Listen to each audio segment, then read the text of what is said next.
Welcome to the Justice Dialogues, an initiative of InterVarsity Christian Fellowship. I'm Chandra Crane, the Mixed Ministry Coordinator with the Multi-Ethnic Initiatives Department. For this episode, I have the joy of speaking with two professors and colleagues. Professor Lingshan Song is the Assistant Director of the Writing Center at Mississippi College and a writing comprehension professor. Her research interests include writing center theory and practice, English as a second language tutoring, and cultural studies. Professor Ashley Krason is the coordinator of the Academic Foundations program at Mississippi College and has her Master of Science in Teaching English to Speakers of Other Languages. She also teaches applied linguistics and sociolinguistics. In our dialogue, we discuss what it means to be a stranger and sojourner in the land, whether in our own country of origin or in other countries, how to advocate for others, how to pursue rest well, and how justice should shape our entire worldview. One of the powerful aspects of academia is the ability to interact, challenge, and expand our understandings of weighty and complex topics. Dialogue leads to growth. This season of the Justice Dialogues brings that strength to conversations on the integration of justice, faith, and practice in the academy. Growing in our engagement with justice is a lifelong journey, and this is one stop along the way. We will not always agree with everything we hear, but we can personally benefit, and it benefits the Church Universal when we have these conversations. I have the pleasure of being here today with two professors that I also consider friends, that I know have made a significant difference in the lives of their students, that I know, because I've had them, are having conversations with each other and with others about justice and what justice looks like on campus and what justice looks like in their classes. Thank you for having us today. Yeah, it's nice to be here. Absolutely. Let's start the conversation about what your justice journey has been like. Lingshan, would you share with us, are there some things that have helped catalyze your journey? Is there perhaps a book that you read or a speaker that you heard that got you thinking about these thoughts of justice and what they could look like in your personal life? There was a book I read a few years back. The title of the book is Generous Justice. So I was so inspired by the book. Like in Generous Justice, Pastor Keller explores a life of justice empowered by an experience of grace. So basically a very generous, gracious justice. I really like that he calls for balance between individual responsibility and community obligation. So in terms of justice, he talked a lot about what we can do individually, right, as a citizen, as a member of the society, but also we can do together to achieve justice in our society. I think that's a book, a very good book for believers who find the Bible a trustworthy guide, as well as those who suspect Christianity as a regressive influence to the society. So I really found the book to be inspirational and also practical, since it has a lot of very practical advice in it. I think mine was very slow, and even once the word justice and social justice kind of became more of a buzzword around, not really realizing that is what I had been delving into a little bit, if that makes sense. And so, but I teach a class called Cross-Cultural Understanding, and in one of the earliest chapters, and this is one of the things that I teach. And so I have been saying this, right, to students for a while. And part of it is, one of the first lessons in regard to culture and studying other cultures is there's a section on how to be an ethical student of culture. And so sort of like a process where, you practice the steps in the text are to practice self-reflexivity, to learn about others, listen to the voice of others. And then the last one says, develop a sense of social justice, and how these things kind of build on one another by listening to people and by listening to people who are not like you or who have different experiences from you. And so I think I didn't set out on any kind of journey, right? I think I just woke up in the middle of one, if that makes sense. Wow. Yeah. It's kind of how I sort of feel that it rolled into my life. Great, thank you. That's really helpful, because I think one of the things we want to encourage people in is that all of us are coming to this journey from a different place, from various backgrounds, and we also all have very different seasons of life. So in some seasons we are pushing more deeply into various aspects of the kingdom than others, and we know that justice is an inherent part of the kingdom. It is part of what God is about, but there are different ways that we approach it. So I love hearing that perspective from both of you. You've both shared what the journey has been like for you. As you reflect on that journey, Ashley, would you tell us, what do you think when you think of what justice means, maybe even now compared with earlier, or what you're figuring out in this season of life? Yeah, that's a great question, mainly because I think that I am still figuring that out, right? And I think that as different places and different aspects of our society are using that term in different ways, and they mean different things, and social justice, or is something just, is something right, and how that's kind of fallen in there. One thing that sticks out to me, and that I guess I go back to often whenever I'm considering this, is something that I've looked at in regards to education, probably more than other areas, is this concept of something being equitable, and how like equity is not meaning that, I think so often people think that they're being just and right when it's really being the same, right?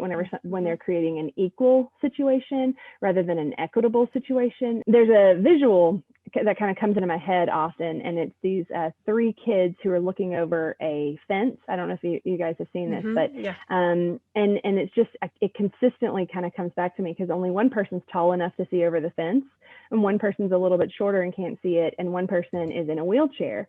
And the idea that things would be equal and things would be the same if everybody just got one box to stand on, right? And so like the person in a wheelchair can't even really get on that box, right? But something that would be representative of just and equitable would be that the person who's tall enough doesn't need a box they can see, and the shorter person has a box, and the person in a wheelchair gets a ramp, because the point is that they all get to see over the fence, not that they all get exactly the same thing.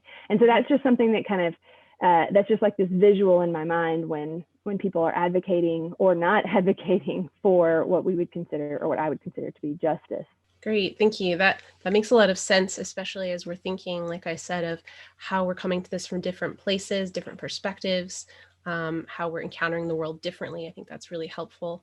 Actually, I think I'm still in a process of figuring out, right? I think that's a great question to ask as well. A lot of us, we say we care about justice, but rarely we ask what it really means, or who sets the standards for justice. So whenever I kind of pondered on what it means, what justice means to me, I always go back to the primary question, right? As a Christian, I always go back to the Bible to look for answers.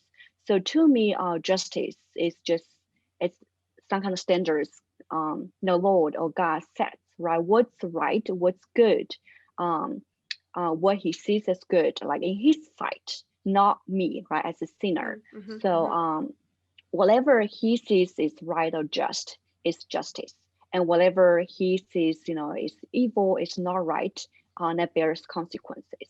So I think as a Christian, when we talk about justice, I always remind myself of doing or advocating things like for whatever God sees, it's good, like taking care of the needed, or speaking up for people who cannot, right, by themselves, or defend whoever is powerless. I think that's a good perspective that I've always been reminded of.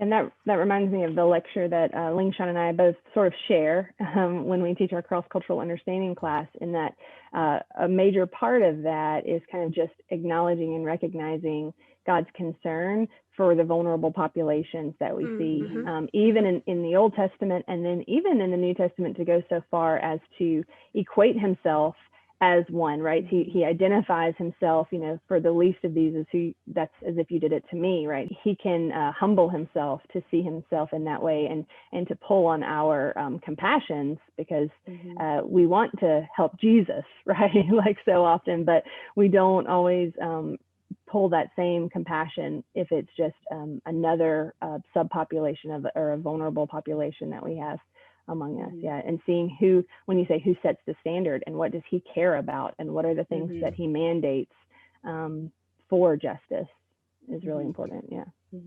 Yeah, actually, throughout the whole Bible, no matter in an Old Testament or New Testament, like God always commands his people, right, to care for the less powerful. It's not that people who are rich or powerful, are seen less, in God's sight, but just they don't need it, right? They don't need people to stand up for now. They already have the power. That people who are more marginalized, who like more vulnerable, right? They are equally cherished, right, by God. So that's why we have to stand up and fight for them when they cannot for themselves. Those are really helpful because we know that justice is not a simple issue. And as you have both done such a good job of talking about and thinking about, justice means standing up for the marginalized. It means standing up for those who need standing up for. And sometimes in our own ways, that's us, right? There are ways in which we are not perfect. We are not God. We are not infinite, all-powerful creator. We are creatures. And so, Lingshan, would you share with us some of the ways in which you're pursuing rest to better facilitate your ability to pursue justice? Yeah, sure. Actually, this question reminds me of scripture from the Bible as well, from Micah chapter 6, verse 8, if I remember correctly. Basically, the idea is Christians must act justly, love mercy, and work humbly with God. Whenever I thought of justice, I think it is very challenging in our society, right? No matter what we can do individually or as a whole, like as the society itself. And also, I think justice and when we talk about justice, we always need to think about love as well. It needs to always go together for me, because justice without love could lead to cruelty, right? But love without justice or truth, like the standards set by God, as we talk about, will be superficial love or even lead to moral corruption, right? If we don't follow the guidelines God created. But at the end of the day, I have no control, right? We have to trust God, his plan, even his timing. Sometimes he's doing things, but he doesn't do things according to my timing, or according to anybody's, kind of plans or timing. So I try to have a more disciplined life and also rest in God's promises, right? I know he's in control, no matter whether I can see it, in front of me, visualize it today or not. He is God. He has a plan, and he is making it happen, right, according to his own timing. So whenever I go back to him, like to himself, I will have peace. Otherwise, if I just watch news, if I talk to people who disagree with me, there will not be rest. Right, so every night when I go to bed, if I feel unpeaceful, I would have to pray, right, to kind of remind myself of his authority. So that's how I pursue rest, I guess. Yeah, I feel that a lot, right? And I think the word that you said earlier on that really resonated with me is in the sense of like some sort of surrender, right? Like I can keep running this rat race and like, striving and exhausting every means and exhausting every conversation or resource that we have. And at the end of the day, there is a sense of surrender, which I think makes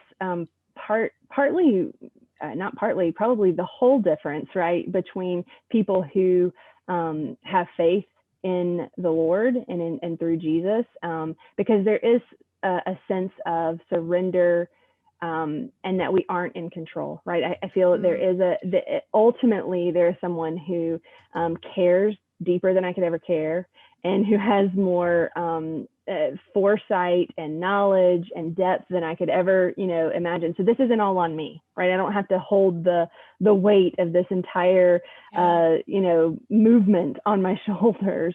And so sometimes it is to, when you start to feel that, like the rat race, I don't know another way to kind of say it, to separate and to go, okay, but who is in my home right now that could take my attention, and how can I, have a nice dinner with those people and turn off the phone or the news, or and because you can start to feel that exhaustion, right? Even just that mental and emotional exhaustion that you're just sad and burdened, and then you get mad because people aren't listening to the, and then where is God in all of this? And so sometimes just to remember that he's also in those really still small moments and those quiet moments and those gifts of grace that he's, given me and my family and my house, and to just let go of it, right? Like that surrender, let go and separate for a bit. And I think you have to, Actually, this response actually remind me of the importance of quality time or even fellowship, right? With other Christians or people we care, we share the same values, right? Like one was frustrated or even don't have peace. I always, talk to other Christians from my church. I talk to my husband as well. So eventually or ultimately, I was reminded one day, right, everything will be renewed, right? And also God will heal the land and also will be in his kingdom. So there is hope, right? And that hope brings peace and rest to our lives today. Yeah, so I also picked up a new hobby or a habit. I've tinkered with it, I guess, throughout the year. So it wasn't brand new, but in the spring, people needed masks, right? And like I had all of this old material, and I have my mother-in-law's old sewing machine, and just actually getting some of that out and going, oh, I can make something with these two pieces of old thrown off to the side fabric, because it was old like quilting fabric or things like that, and just kind of honing in. And it's even funny because people ask me, how do you have all that time to sew? You're a mom and you're working, you do all this. And I'm like, that's what I have to make time for. I don't know, that it sounds a little silly, but just a small little hobby has felt like rest. It's felt like my thing kind of on the side, and my separate world, so to speak. Thank you. I love it. And I love the embodied sense of it, of doing something with your hands, of taking that time to just focus. I think that's really powerful for those of us. Well, yeah, because there's so many things you're not in control of, right? Like you don't see the product of the things that you do so many times, right? But when you just sit down for 15 minutes and then there's this thing that's helpful, like that's a really great feeling, I love too, for those of us who tend to be a little more in our heads, like college professors, people who study cross-cultural communication, to have something that can be very tidy and orderly and physical. I think that's powerful, whether, as you said, Lingshan, whether you're having more discipline in your life to, I think we've had the conversation before, to say, I'm going to bed at a certain time for my mental and physical health, or you're working on a side project, or I know your family actually enjoys taking walks. Those types of things, I think, provide a really healthy contrast to all this deep thinking and all this deep work and all this deep emotional work on how do I pursue God better, and how we think to ourselves deeply, how we look into these questions of how can I pursue God and be in this path for greater justice. So that's really helpful. Thank you. I'd love to hear some more from both of you about your teaching, about how you teach cross-cultural communication, about what that looks like from your own perspective and along with the curriculum. Ashley, you mentioned there is a curriculum that kind of guides you and a book that kind of guides you. Would you tell us more about how you have worked with that curriculum and even adjusted that curriculum for your students, for your campus, for your context? Sure. And to preface and to be really honest, I mean, I teach in, a social science. It's essentially a sociology class. And so I do want to be respectful of the fact that, so this is not a Christian studies class that they're taking when they take this class with me, right? And so I want them to know that I don't think that they are all believers, right? And so for the most part, almost completely, there's only one time that I just very explicitly bring in sort of mandates from scripture in regard to this, because I do want them to know that this is where sort of I stand. And I use a textbook in my primary class. Early on, it talks about 6 reasons that somebody would study intercultural communication. So it's like the technological reasons and the demographic reasons and the ethical reasons, and you kind of get into all of that. And early on, I just kept thinking, like, none of those are what's driving me. Wow. And so here I'm telling them, like, here are the reasons that you do it, but I don't know that those are the reasons that I'm doing it. And so just kind of really digging in a little bit more along those lines. And a lot of my background and experience is in international cultures, right? So I taught English in China right after I graduated college. And so some of those initial intercultural experiences were international explicitly. And so I was looking in and kind of really trying to evaluate why is this something for me? What is it about any of this? Anyway, it kind of boiled down to something that I created one lecture like of my own, right? I almost exclusively teach from the text or from the main points because it is a class that multiple people teach. We want them to learn all the same things, right? And so, but this one in regard to what's this imperative, what's the reason that I'm doing it? If I can learn about someone else who is not like me, who is also reflecting the character of God, and I take the opportunity to learn about them, then in essence, am I not learning about part of the character of God that I would otherwise not have access to?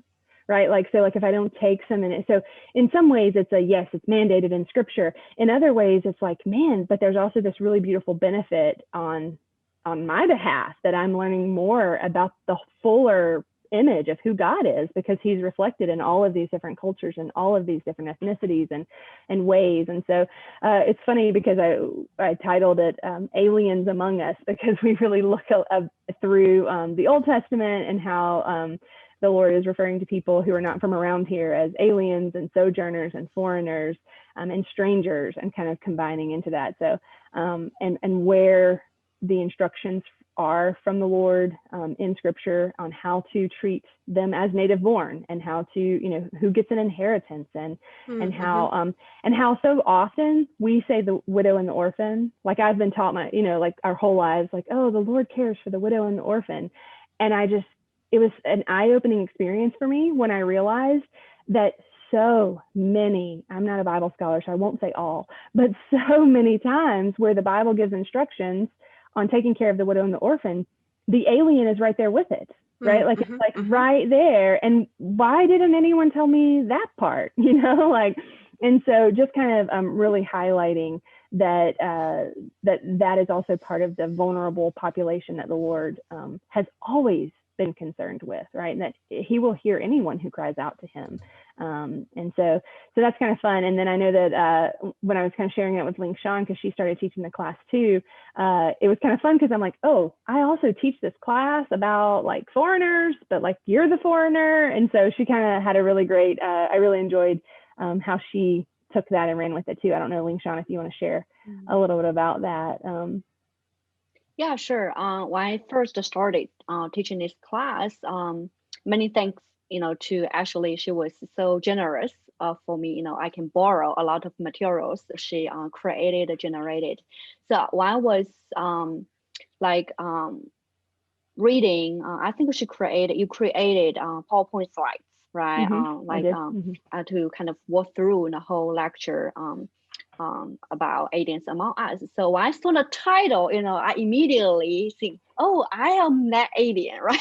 So whenever I talk with my students, I kind of change or kind of twist it, the title a little bit. I change it to aliens among you, right? So because I need to talk from my personal experience, my personal perspective.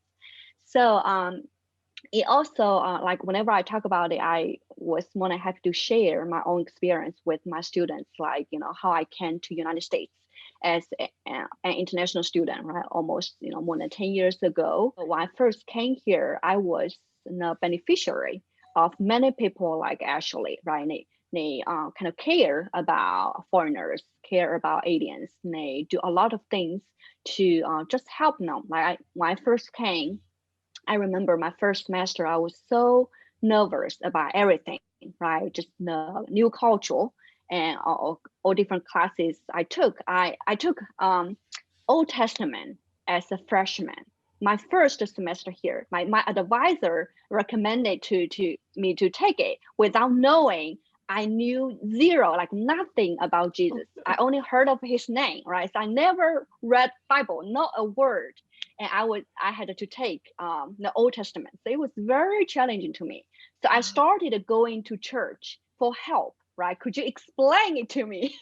I love What's it. going on in the Bible, right? So that's how I got connected, right, with the church. And also eventually, I was, when I was pursuing faith, I accepted.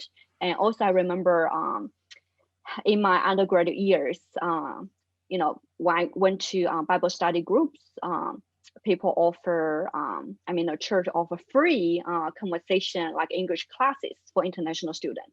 So through my own testimony or experience, I see how God's people, right, care about foreigners through their actions, not just by saying it, right? I care about you, or the Lord loves you. They show it through their actions.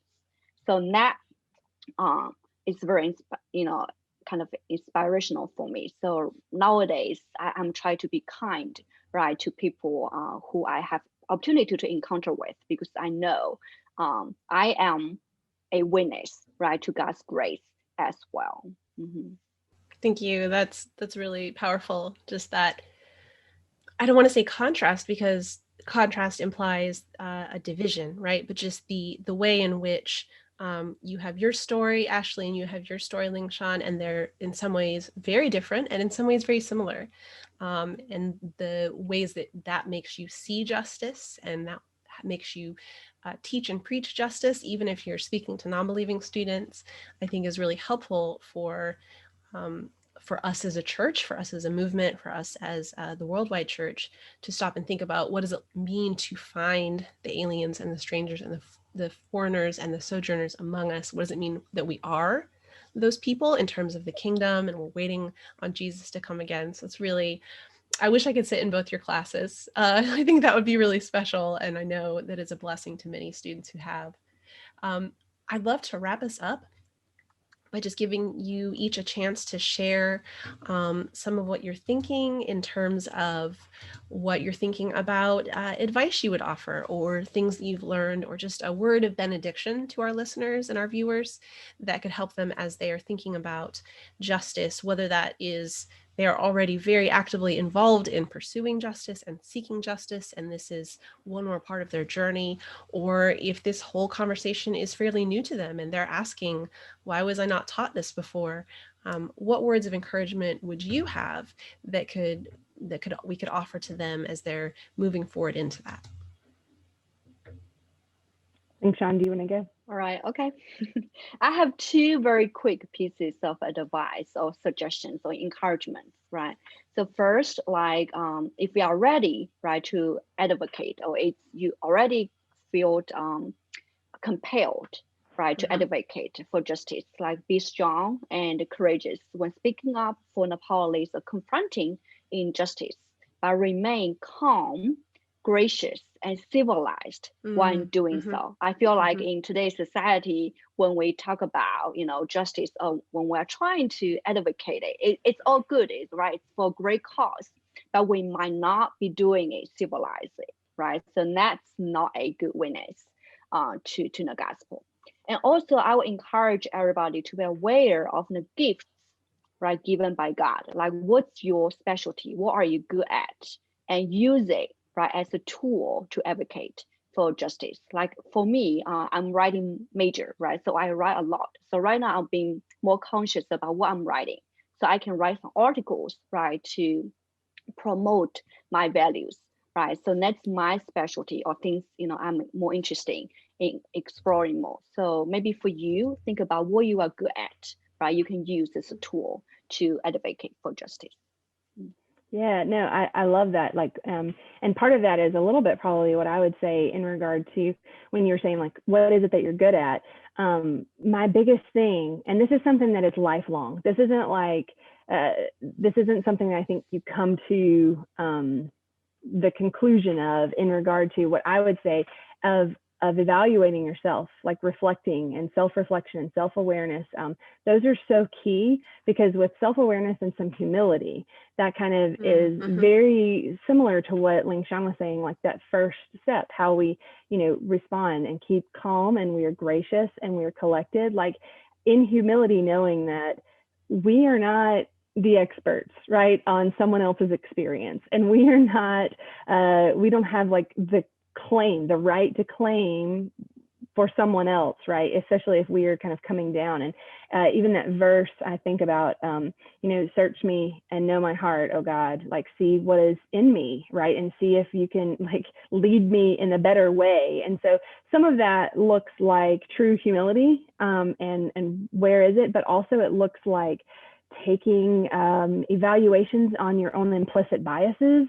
It looks like reading books that some people who have studied a lot harder than you have written. And, so I think that there's like some space for self-evaluation with a humble spirit, and then seeking more knowledge, seeking more exposure and experience to what is truth. And through that whole process, let it circle back around. So then in humility, continue to ask the Lord, like to search us into how to, in each interaction, grow and to grow in faith and his kingdom, and grow in relationships, and grow in justice, and like all of those spaces that have room for more growth.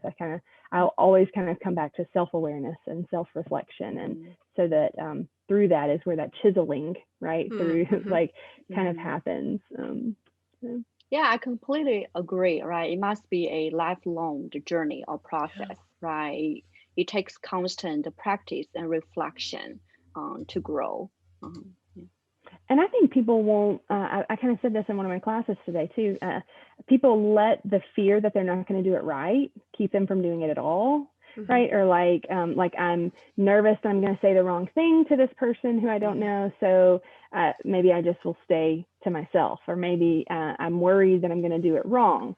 And I don't know if that's a generational thing or a personality thing, but I think that that's where the humility comes. I'm probably going to do it wrong, right? Like, because, but if I don't do it at all, then I'm still not doing it, right? So it's almost, I do think it's important to have gracious friends who will forgive you when you do it wrong, right? If you say something, someone who can correct you in love. Nobody wants to go be berated their first time they make a mistake with something they said, but letting fear keep us, right? Because life, like this is a whole thing. Like if you let fear stop you now, that's going to keep stopping you for the rest of your life. And you just at some point have to trust that surrender thing again, and trust that that's part of it, right? I think that's such a good word. Literally a good word, as in a good message to us all. But I think some of the words that both of you have used that have jumped out to me, that idea of surrender, that idea of humility, that idea of justice being who God is, that sense of lifelong journey, and that sense of moving forward, understanding that we're going to need forgiveness, because that is what the gospel is, right? It is us making mistakes, sinning against each other, sinning against God, and then being forgiven so that we can go back and be made a little bit more in the image of Christ until the day when he comes back and all is made right and justice fully comes and we see the kingdom fully. Thank you both so much. This has been such a great conversation. Really appreciate your time and your thoughtfulness, and also appreciate the work that you are both doing on your campus. We in InterVarsity really value the work of professors and students and staff. We really value the places that these conversations are happening. And I know it'll be a blessing to those who are also asking these questions and also having these conversations on their own campuses. So thank you so much. Yeah, thanks for having us. Thank you. It was nice catching up with you. Thank you for joining us for this Justice Dialogue session with Professor Ashley Krason and Professor Lingshan Song. Thank you again to Glenn Griffin and his Creative Labs team for editing and producing. I hope this conversation has blessed you to see God at work in bringing justice, and to be led by the Holy Spirit in joining Jesus in his kingdom coming and his will being done.